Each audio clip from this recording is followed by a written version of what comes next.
Oh yeah, I think the stuff people signal in dating profiles is also another like very interesting source of like what narratives people might be trying to push back against. Taking pride in the idea of being sarcastic. This is this is like a trend I've seen both in memes and in dating profiles. One thing I've seen is that a lot of girls in particular want to identify as being sassy or sarcastic. Yeah, I think there's a strong bias on the sarcasm thing, where there's only okay, maybe my dating apps are biased in that I only see girls on them, but I do think in general like I see many more girls wanting to identify with Yeah. being sarcastic and I've sassy and things like that. I've never seen any of my guy friends who have like sarcasm as one of their perks on the profile. Yeah, yeah. Yeah. And I think, that probably gets at some socialization where as a girl, I don't know, maybe you're sort of expected or taught to be a bit more, A bit less sarcastic and less. Yeah.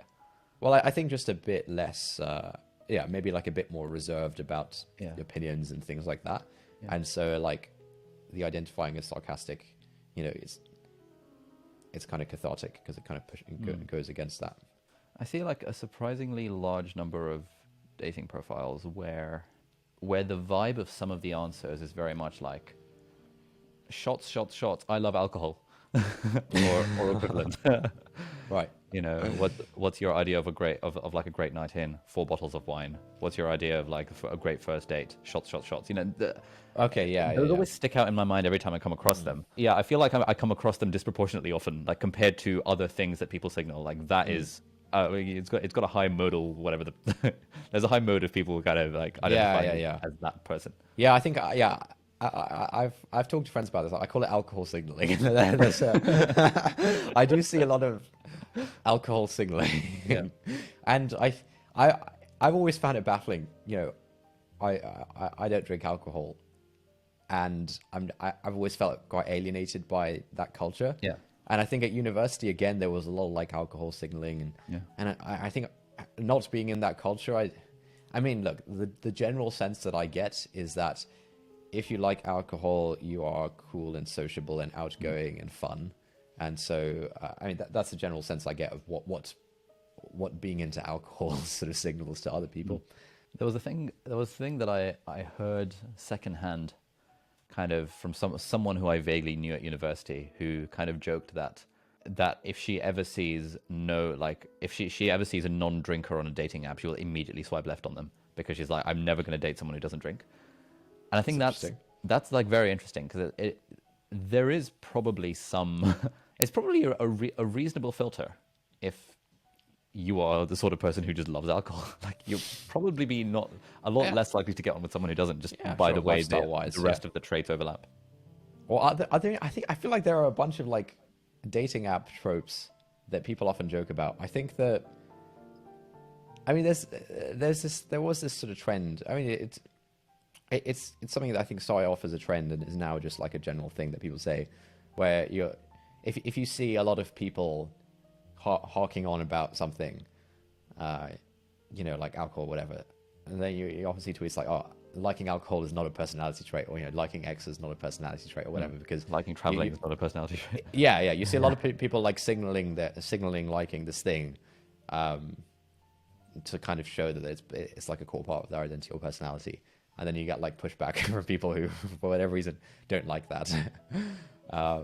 So What does your dating profile look like? like me What are personally. your prompts? What are your answers to the prompts? I'm curious about this. All right, let me open up my Hinge profile. I think my prompts are, I think it sets the right tone of like jokey, able to sort of poke fun at myself, but also like fairly sincere. So one of the prompts on Hinge is I'm weirdly attracted to, Okay. and I think the a straight guy would say, if you answer that straightly, you'd say some weird thing that you're attracted to. My answer for that is Hugh Grant, circa 1999. It is actually very sincere. I think I think Hugh Grant in the old school films is very attractive, but I think it also signals the right things of like it signals a bunch of good stuff. I like Hugh Grant, like rom-coms, very true. That's just I'm sort of willing to say things like I think Hugh Grant is attractive. I'm not like I don't feel weird about saying things like that. It's also just kind of like a humorous answer because it's not like playing it straight down the line. So I think it signals all of the right things and kind of keeps it real at the same time. So my answer to that prompt I'm weirdly attracted to Princess Jasmine when she's captured by Jafar. Nice. Which I think signals the right things. Yeah, there's fewer layers to your one than mine. Yeah, probably. Yeah. One of my other prompts is we're the same type of weird if. My answer to that is if you love overanalyzing social interactions. Yeah. There's not many layers to that. It's just pretty straight up, And then my final one is teach me something about. That's the prompt. And my answer is art. I just don't get art galleries, man. Again, not particularly humorous. It's kind of true. I'm willing to be open about that. I think in terms of so on Hinge, if someone likes you, you can kind of see they can like a particular aspect of your profile. Yeah. What's been your hit rate on those different prompts? I think the Hugh Grant one is the ladies love it. Right. I think that has a very high conversion rate. Yeah. I think that is by far the highest converting prompt on mine. What about you? So I think my first one is the prompt is my ideal relationship, and my answer is where we spend 90% of our time doing our own thing and 10% of our time together. Oh, nice. Okay. That's got a high hit rate. Really? Nice. Yeah, it really does. And that often gets comments. People are like, "Oh my god, this sounds like the dream." Like, it's quite a polarizing. Oh, nice. Yeah, that sounds like a good filter. That's a great one. The other one is if liking this is wrong, I don't want to be right. Oh, nice. That's the prompt, and my answer is long road trips listening to audiobooks at double speed. And the final one is the Princess Jasmine one. That has a very, very low hit rate.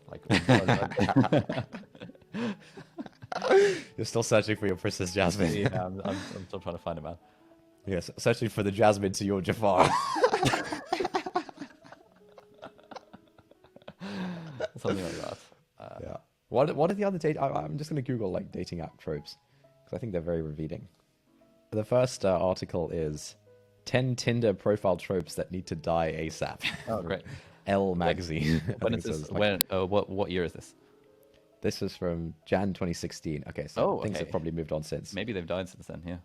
I think one trope is standing on top of Machu Picchu. Identifying as sapiosexual is apparently a trope. Is that the attracted to insects? Yeah, I've always found it a bit weird and cringe, and I think it's just it's just cringe, mate. Apparently a trope for guys is to be making out with a woman in one of the photos.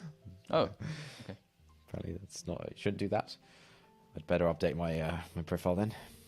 It's got to be done. Being a white guy with dreadlocks, apparently. This is funny. Number 6 on this list is their profile starts with a misquote of the Lord of the Rings line, "Not all those who wander are lost." Do you see any YouTube tropes? Is it quite the same thing? Like on Twitter, for example, I see that lots of people who are from the UK but live in the US very strongly identify as Brits in the US. I think, honestly, almost every Brit in the US has in their Twitter bio or in their location something around how they're from the UK but they now live in the US, and that seems to be a very core part of their identity now. I think the dating app thing is interesting. It sort of goes to a conversation we had on a controversial podcast episode a few months ago, talking about signaling masculine traits versus signaling traditionally feminine traits. I've got this friend, the one who I've got this friend who has lots of success on dating apps, allegedly, where his whole spiel is you've just got to signal traditionally masculine traits on a dating profile. Anything that could even be slightly construed as being not a masculine trait should just be scrubbed completely. And so he'd have interesting thoughts about your Hugh Grant thing. Yeah, run it past him. I'm curious what he thinks. Yeah, I'll send him a screenshot and be like, right, can you do an analysis of this dating profile? What do you reckon? Yeah.